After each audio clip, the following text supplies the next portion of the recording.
Langston Hughes is probably the most significant figure of what is known as the Harlem Renaissance.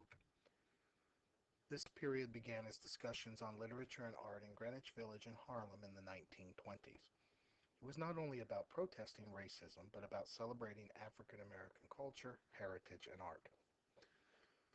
The expression "the new Negro" was coined by Alan Locke in 1925. Alan Locke, with his anthologies, was also a significant figure during the Harlem Renaissance.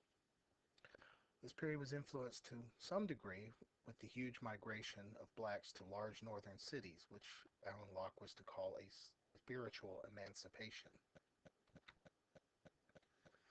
Langston Hughes' parents divorced when he was very young, and he was raised by his grandmother. He did go to college, but also worked a number of menial jobs prior to his poetry being published.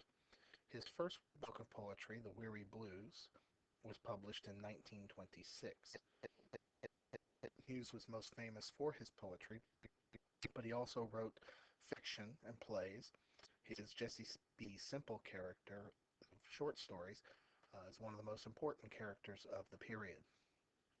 Hughes's literary influences were Paul Laurence Dunbar, Carl Sandburg, and Walt Whitman. He was also influenced to a great degree by jazz music.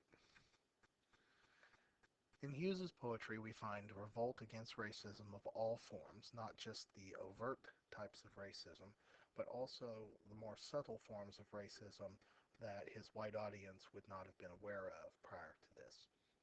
He was also interested in the uplifting of African Americans and demonstrating the uniqueness of African American culture. He was also interested in politics and culture, especially in how one defines what America is or what it means to be an American.